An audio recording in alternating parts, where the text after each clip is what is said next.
Me and my brother have always had a keen interest for the paranormal and anything ghost related. We have recently decided to invest in some gear and have a shot of doing our own ghost hunt. We saved up for a night vision camera, an EVP recorder, and a couple of decent torches and found ourselves a location nearby that we knew of to give ourselves a practice run, as we put it. The location we chose was an old industrial complex that had a past of mining and munitions manufacturing since before and after both world wars. The location we chose was an old industrial complex that had a past of mining and munitions manufacturing since before and after both world wars.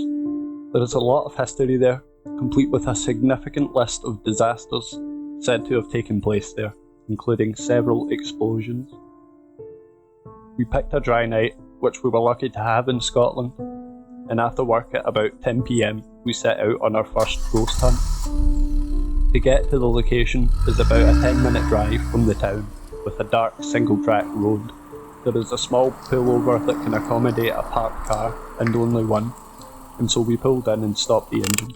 We were already a bit nervous when we turned the power off from the ignition and realised how dark it was. Jokingly, we laughed it off and got on with it. We gathered up our equipment and we got out the car. When we got out, there was a very peculiar silence. There was not a breeze nor creature to be heard. It was an unsettling contrast. We knew roughly where we were going, but it had been a good 4 or 5 years since we had last been down to the location, and it was very dark, so it took us a small bit of trial and error to find the path again. When we found the path, we realised it was also very overgrown with bushes and thorns since the last time. The plan was to follow this old dirt path up into the forest and to the area where all the old factory buildings are. There was one huge factory in particular we wanted to visit, because it was said to have had a lot of accidents taking place there. I know that sounds a bit morbid, but I mean, it seems like a good place for a ghost hunt. We continued along the path and came to a junction, and were confronted with a small drop-off into some water. We walked along it, and a piece of the land gave way under my brother's foot. He managed to stabilise himself enough to stay on his feet, but he had managed to twist his opposite ankle in the process. He let out a bit of a yelp and dropped to the floor to take the weight off of his foot. I helped him to a better location and sat him down leaning against a tree. He rested himself and made sure nothing was broken or damaged before we would set off and start walking again. But as I was checking his foot, through the silent forest, I heard what sounded like a deep breath coming from just behind Tommy. It was almost like something was behind the tree my brother was leaning against. We both heard it at the same time and froze, listening very carefully.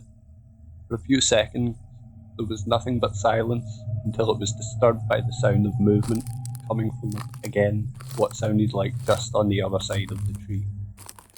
We both jumped out our skin, so to speak. My brother flinched and moved away from the tree. We gathered ourselves and calmed down and started to listen again.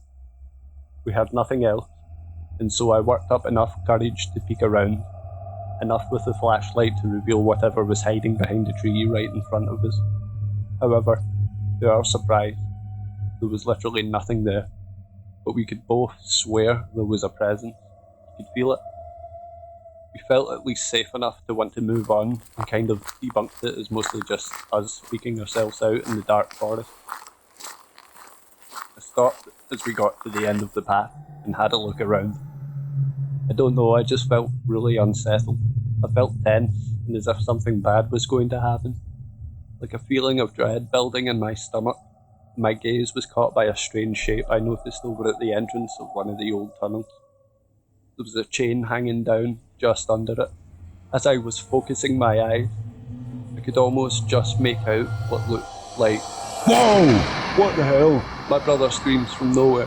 I jumped about 6 foot in the air and he recoiled away from the path we had just walked and grabbed me by the arm. "David, what the hell, man? There's someone over there. Like right there." He was pointing to a gap in the old wall just to our right. "What? Where?" "You better not be joking." "What are you talking about?" I replied. "Honestly, David, it looked like someone really tall walked just past us, just there." Pointing on the other side of the wall. "He looked terrifying." I didn't know what to do. Kinda just froze for a minute, and we had another listen. We heard footsteps on the other side of the wall, less than a couple of metres away, just separated by a few inches of brickwork. But who the heck would be down here this time besides us, and surely they wouldn't be here alone of all places. We started to walk slowly backwards from the wall, keeping a close eye on the gap, too scared to turn our back to the footsteps. This is when I saw something that almost killed me with fear. Something slowly put its hands on the wall. I watched its hackett fingers curl around the bricks as it peeked its ugly head around, revealing a terrifying cloaked head.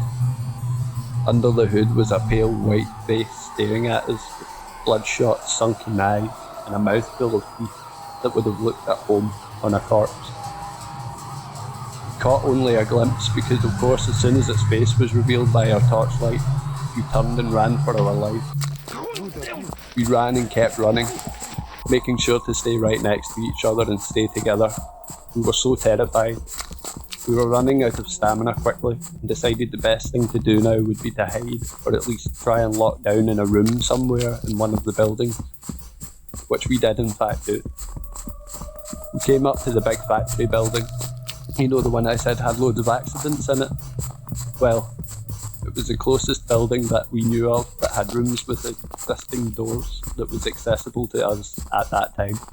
So we ran in the bottom floor, went up the stairs and into one of the rooms that wasn't full of debris or without holes in the floors and ceiling. We both pushed the door shut and sat on the floor with our backs against it in fear that something might try and open it. Very tired out, we caught our breaths again and started whispering to each other in panic. We had just realised that back when my brother was leaning against the tree, whatever this thing was that happened to be stalking us was just there in front of us. How long have we been followed, and what exactly are we supposed to do here? At that point in time we felt a bit safer behind the steel-plated factory door, so we stayed put for now. Thomas stayed exactly where he was in fear the thing was maybe already on the other side of the door. I made my way over to the window, still trying to be as quiet as possible. I peeked my head up and had a look around. It was dark, so I couldn't see much in the trees surrounding us, but the grassland area between the trees and the buildings was clear enough to see most objects under the moonlight, should anything try to walk across the open space. To my relief, there was nothing to be seen or heard. We sat for a further 5 minutes in silence, and that's when we started to hear those footsteps again. I told Thomas to be quiet, and we listened. I still couldn't see anything, but the footsteps were loud and clear. I ducked down from the window and looked at my brother with fear. Almost starting to panic again, Thomas wore a similar expression on his face. I turned round and peeked my head up slowly again, only this time, my eyes were met with a sight that filled me with so much fear I felt like my soul almost left my body. I could see its pale white face again, just standing out from the trees and bushes, and its bulging, determined eyes, its mouth just gaping with its rotten teeth, only this time it was standing there pointing directly at me in my window. It knew exactly where we were, and was probably just sitting watching us the whole time. I was so terrified I actually let out a whimper and started to cry a little. I'm a 30-year-old man as well. This obviously really freaked my brother out, and when I told him what I'd seen, and he could see how scared I was, he started to panic again. I moved back over to the door again and sat down with him. He put his hand on my arm, trying his best to calm me down, reassuring me that we could take it on and win if we had to. It felt like a real life or death situation. We were so scared, but just when we thought things couldn't get any more terrifying and surreal, something unimaginable happened, and I promise you this is not made up. As we were sitting there against the door, just wondering what to do, there was a desk over by the window I was just at. It flipped over onto its side and slid very fast along the floor directly at us. It was moving with so much force, so naturally we both jumped out of the way. Wow. I even injured my arm falling over an old filing cabinet while doing so. But nonetheless, we were unhurt, but the desk was now in front of the door and blocking our only exit. I say blocked because it was as if the desk somehow now weighed 10 tons. Between both of us, we could not even shift it a millimetre. Something was keeping the desk there. We were in a hysterical state of fear now, and were trying to think of how to get out of this when I looked out the window again. The thing was now walking over the grass towards the building, just staring directly into my eyes through the window. We couldn't do anything.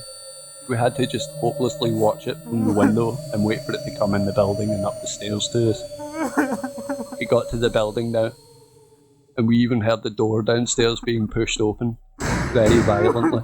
The door slammed the wall with a mighty bang that shook the walls around us. At this point, my brother grabbed the filing cabinet I fell over and threw it through the window, cleared away as much of the broken glass as he could, and helped me out the window. It was only one floor up, so the drop wasn't too bad and was mostly clear of rubble, so given the situation, I was more than happy to jump. My brother wasn't far behind me, but just as he was dropping from the window, we both heard the door in that room being thrown open, and it was with so much force that the desk could be heard being sent across the room as it opened. We wasted no time in running away from the building. I, however, took another quick glance over my shoulder again, and I really wish that I hadn't. All I could see was its face again, just staring straight at me from the window I was just in. We ran and didn't even say a word to each other until we got back out of the woods and returned to the car. The whole time though, we were both just in sheer shock and disbelief. We simply could not believe what had just happened. Whatever this thing was, it was definitely not human. I'm still terrified to go to sleep with the lights off most nights because I'm tormented by the thoughts of what might have happened if this thing had actually caught us in that room. If my brother hadn't smashed the window and told me to jump, then I don't think I'd be here to even write this story. All I can say is this: please, everyone, take care if you're camping or hiking in remote places, especially at night. The world is full of creatures and entities that defy the laws of nature that we think we know. They thrive in the most desolate areas of our lands, and they will have you if you let them.